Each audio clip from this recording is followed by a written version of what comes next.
Ассалаумағалейкум оқырмандарым, бүгін біз панкейкті классикалық рецептпен пісіреміз. Ол үшін бізге айран, ұн, сұйық май, қант, жұмыртқа және ас содасы қажет. Алдымен айранымызға ас содасын салып араластырып қоямыз. Жеке ыдысқа жұмыртқа мен қантты жақсылап миксерлеп аламыз. Жұмыртқамыз көпіршіп, көлемінде ұлғаю қажет. Сода мен айран қосылған массамызға жұмыртқамыздың езбесін құйып, жақсылап араластырып аламыз.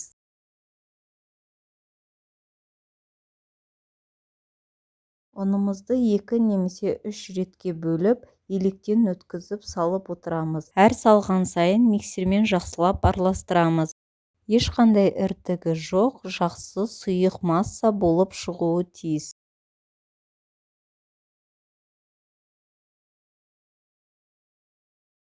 Ұнымызды толықтай салып болғаннан соң жақсылап араластырып, ең соңынан сұйық майымызды құямыз. Миксерсіз қасықпен немесе асхана күрекшесімен араластырсаңыздар болады.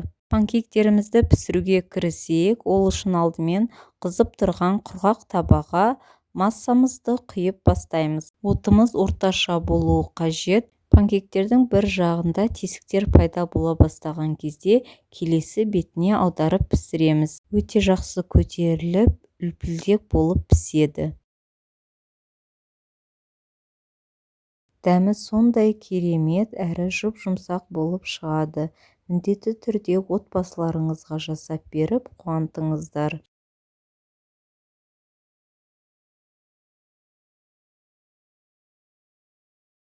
Видеода көріп тұрғандарыңыздай ортасы да өте әдемі пісіп, және де жақсы көтеріледі. Міндетті түрде жасап көріңіздер, барлықтарыңызға ас болсын. Рецепт ұнаса каналға жазылып лайк басыңыздар.